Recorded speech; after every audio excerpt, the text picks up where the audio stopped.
What's up? Welcome back to my YouTube channel. Thank you guys so much for clicking and watching today's video. Welcome and welcome back. If you're new here, my name is Fantasia, and on this channel I just believe in creating an environment for others to literally come and live their best life. I do all things fostering love, hope, joy, gratitude, just anything that's gonna let you live through these waves of life. Okay, we water gardens, we fill our cups, we do all of the things. Yes, and I love it. So thank you guys for tuning in on this video today. I want to address the elephant in the room. Girl, yes, your girl is just some dark chocolate now, and I'm kind of loving it. I spent a little bit too much time out on the beach. I was at the beach last week and I enjoyed myself so much. I ended up spending a little too much time in the sun, and here I am, like literally 6 shades darker. I did end up getting sunburnt the first time in my life, but hey, there's a first time for everything. I had the whole 9 yards, the blistered lips, the peely skin. So I say that to say that I am giving myself a break from makeup right now. I just want to let my skin breathe, kind of recuperate, heal, all of the things. So yeah, let's move on to the video. I saw this video on Marissa Brianne's channel, so I was really inspired to do it over here. I just want to quickly take a moment to shout her out. Sis deserves her flowers. I just want to give you your flowers.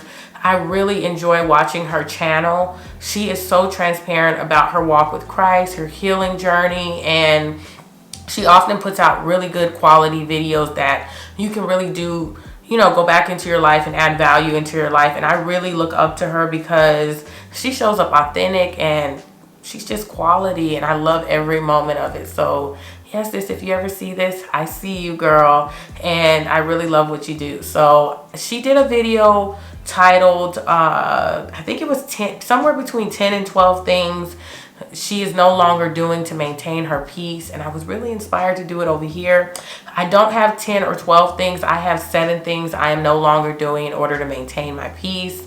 And she added a couple things at the end that people generally do that she didn't struggle with. I don't have those because I agreed with everything that she said. So head over to her channel after watching this one and check her video out because I really loved it. And if you're interested in learning more about 7 things I'm no longer doing in order to maintain my peace, I would love for you guys to stick around, hit that subscribe button, hit the notification bell next to the subscribe button, comment down below so we can grow and be great. And let's go ahead and dive on into this video.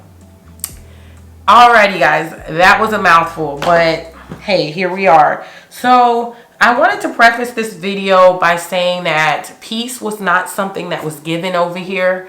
Peace was not something that came easily to me. I had to learn and earn peace, okay? Through a lot of mistakes, through a lot of just bad situations, I learned the value of peace. Growing up, you guys know I'm very transparent about my childhood trauma. I'm very transparent about my healing process. I believe that there is purpose in pain, and I love just sharing some of my experiences so you guys can grow. And I say all that to say, growing up in my childhood, if it wasn't drama, if it wasn't chaos, if it wasn't toxicity, if it wasn't all of just the negative things, just didn't feel like, if I wasn't experiencing that, I didn't feel like I was thriving.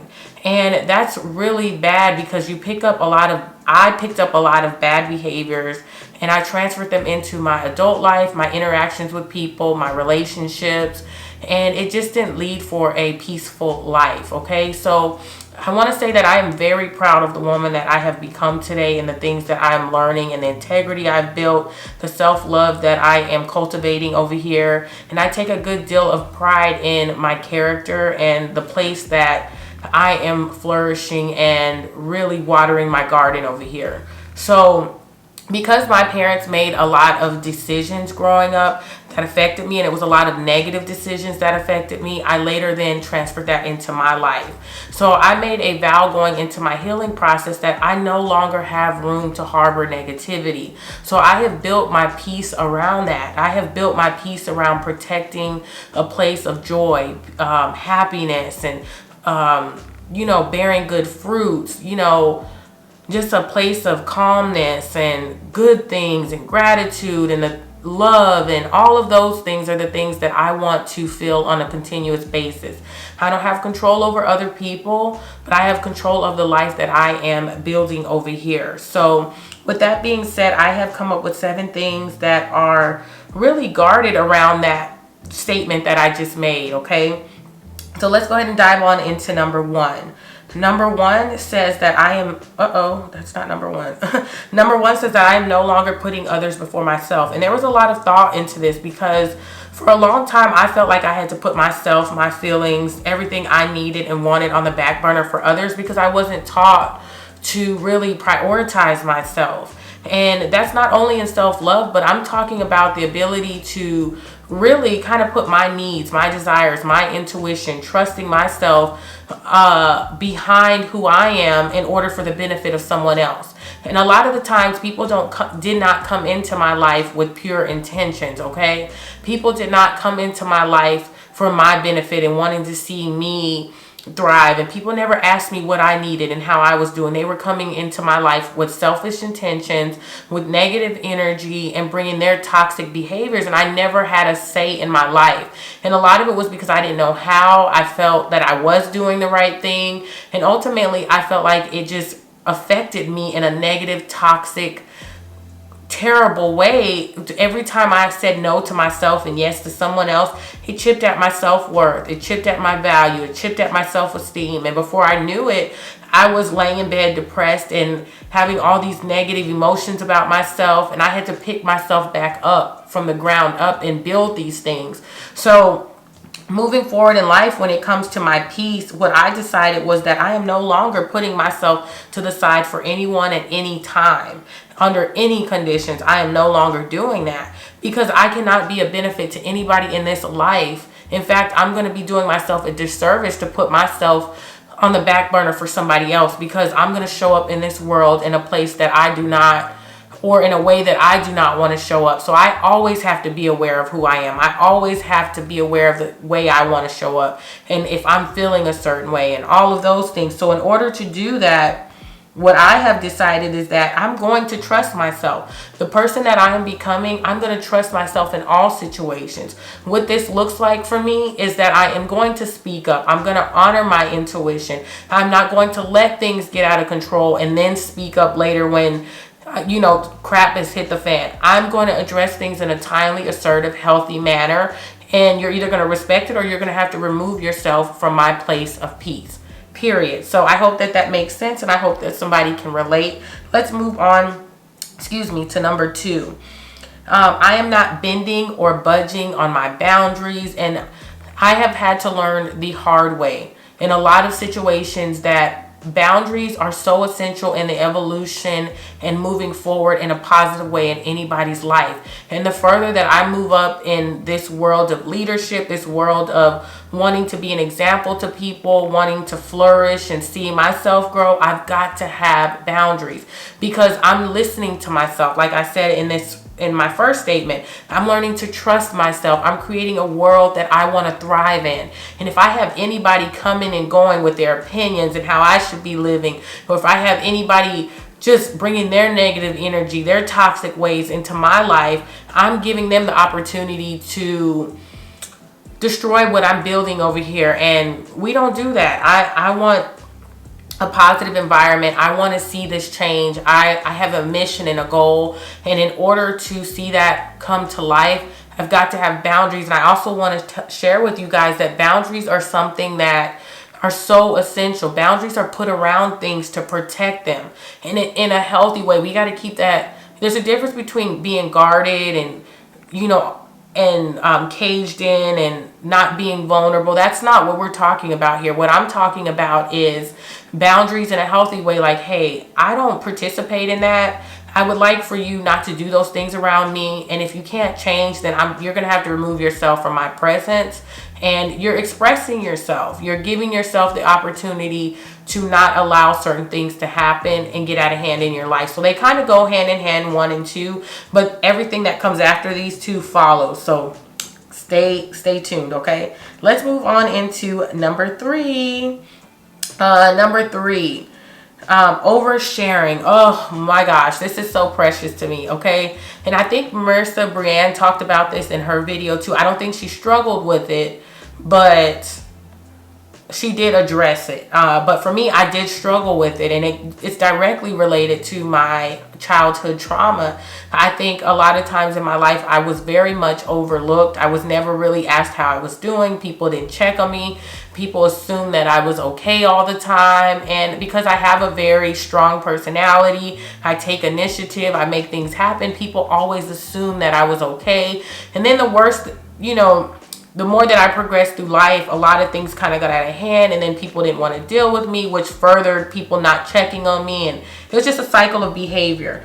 But I say that to say oversharing played a role in that for me, because the more that I was not checked on, the more I was not asked how I was doing, and the more that I just didn't feel like I had a safe place to share information, the minute I found somebody safe to share information with, and I kind of want to relate it back to my environment too. I didn't have like a super safe environment to be vulnerable, right? But the minute somebody made me feel comfortable, I felt like I had to just give them all my information. That's where I got vulnerable. That's where I shared information. So it was almost like a slingshot effect in my life. Things would pull back so far from me, and then the minute something got comfortable, I got to that place where I would release information and then end up in a very bad situation, because the reality of it is a lot of people don't have the same intentions you have. The intentions of me sharing was not the same intentions of somebody listening, right? So I have to be careful with how I share my information and who I share it with, because not everybody's walking in the world of creating a safe place for people, having integrity and having character. Those are all things, and I believe in giving people a safe place because I didn't necessarily have that. So I build my life on trust, and I just had assumed that everybody else kind of had that same mentality. And the more that I did that, the more that I realized, you know what, not everybody's has the same mentality that I do. Not everybody's going the places that I'm going. Not everybody has the character that I have. So I cannot give my information away. You know what I mean? Not only that, but I've learned through counseling and, developing a solid support system that, those are the places that I can share things. I have safe places of my own where I'm comfortable sharing things. And those are the places that my most vulnerable moments land at this point in my life. And other than that, unless there's purpose in it or I feel led to do it, I don't overshare my information. I don't think it's wise, and it ultimately protects the peace of things not getting messy in my life. So, hey, I hope that that's helpful to someone. Let's move on to number 4. Number 4 is easily being offended or getting defensive. Ooh. I used to be the queen of just getting defensive, feeling like everybody was out to get me. I felt like everybody had ill intentions. While that is the case sometimes, I think I have learned 2 things out of this statement. Let me just start all over. The 2 things that I have learned when it comes to being offensive and getting defensive is that, for one, I'm fostering healthy relationships. The other one is, while some people may be trying to get you off your rocker, being ugly to you, doing all those things, it's all about your response to that. So those 2 things matter most. Building healthy and fostering healthy relationships is far more important than me feeling offended all the time. In fact, it takes a lot less energy for me to foster healthy relationships than it does for me to always be angry, get all worked up because of somebody else's actions, right? So let's move forward with my response to it. My response to it goes back to number 1 or number 2. If it's an offensive thing, it's easier for me to express that, use assertive communication, or it's easier for me to set a boundary around it and stay in a positive place with a person rather than getting offended, getting defensive, getting angry, running them away because then they don't ever want to deal with you. So think about that. If I'm feeling offended or if I feel myself getting defensive, talk about it with yourself and then respond in a healthy manner. That's my advice to you, and it's an easier way for me to keep healthy relationships and stay in a positive place and maintain my peace. So let's go ahead on and move into number 5. Number 5 is really good as well. Number 5 for me is I am no longer being hard on myself. I think going through a lot of problems at a young age, having a lot of adversity and challenges, I developed a mentality of kind of like a victim mentality or being misunderstood. I always felt like I had to, like I was always the problem, so therefore I internalized a lot of things and then felt a lot of guilt. I felt a lot of shame, and then after feeling a lot of shame and guilt, I would always try to overprotect my environment by being hard on myself or taking responsibility for things, or just harboring on things. I would do all of those things, and I felt like ultimately it led to a really bad place in my life where I was not happy, and I stayed on this trail or this rabbit hole of negativity, and it just didn't work out for me. It didn't bring peace in my life, and I would carry things with me months at a time, and physically and mentally it was wearing on the people around me. It was wearing on my support system. It was wearing on the people who had to deal with me, because I would be like over analyzing things, and my actions would then follow that, and it's like they let the situation go months ago and I'm still bringing it up and dwelling on it. So I put a stop to that. It's either going to be, I'm going to trust God about the problem, I'm going to nip it in the butt and then move on, or I'm going to nip it in the butt, learn from it, and then carry it on into another situation that can be better. But I don't deserve to just be stressed over something I can no longer control, and then being hard on myself as a result and taking on all these things that should have been let go a long time ago. And I want my peace far more than I want to dwell on problems. There we go. Alrighty, so number 6, and then we just have one more after number 6. Number 6 is I am no longer giving toxic people the opportunity to ruin my life, okay? This kind of goes hand in hand with the statement that I gave you guys at the beginning of the video. I was so used to being around a toxic environment. In fact, sometimes I would go looking for the most toxic person in the room and see how we can make life work together, right? Not literally, but I'm just giving you guys a broad example of sometimes how bad it was, right? So, and I use those words strategically. I'm no longer giving toxic people an opportunity to ruin my life, because at some point, if you don't use assertive communication, you don't set a boundary, or you don't run from the red flag, you are ultimately giving somebody who doesn't deserve a place in your life, who is looking to kill, steal, and destroy, the opportunity to ruin your life. Because that's what toxic people do, whether they want to or know that they are or have the intention of. Most of the times they do, but they're coming to kill, steal, and destroy. But red flags are something that we see a lot of the times, and especially as women. Myself, let me bring it back to me, because this is my video. I keep forgetting I'm not teaching. Fantasia, you're not teaching right now. You're talking about your situation. So I definitely did this all the time. I wanted to make excuses for people's behavior, or I wanted to be the person that could save them or make a difference in their life or be an example to them. But let me tell you something about a red flag, and I had to learn this the hard way, because I would ignore the mess out of some red flags. Yes, I would ignore the mess out of some red flags. And when it comes to red flags, they're there for a reason. That's exactly what they are. They are there alerting you. A red flag typically alerts you. It alerts you and lets you know that something on the other side of this red flag is not going to get better. There's something a lot deeper and worse on the other side of it. And so, in fact, I was at the beach last week, and my friend that I was with was teaching me about red flags in the beach. And when it comes to red flags that they put up at the beach, red flags are there typically telling you that the waves are not safe to be in. Don't come to this part of the area. You're kind of in a dangerous area because the waves are just, doing their thing. And that's probably not the area you want to sit out, bring your kids to, and all that stuff. So that's the same way that red flags work. And I say all that to say, baby, I just acted like I didn't know what a red flag was for a long time, and it ultimately spilled over into my life, and it was always a hot mess. It was always some drama, some chaos. Let toxic people go when you see it happening. Pay attention to the way they speak. Pay attention to their behavior. Pay attention to how they treat the people in their life. Pay attention to the way that they handle their business. They will tell you they are not the person you need to be around, especially if you're building positivity and all of those things, okay? So when it comes to me, what I did was I gave people multiple chances, okay? I made excuses for their behaviors and I ignored red flags. I don't do that at all. If I sniff it, smell it, even if I suspect it, I just go the other way. I politely block you. I remove myself. I don't make interactions for you. That's where those boundaries play in. That's where assertive communication plays in. And I just don't got time for it. Okay? So I am no longer hustling hard for some money. Okay, that's number 7 for me.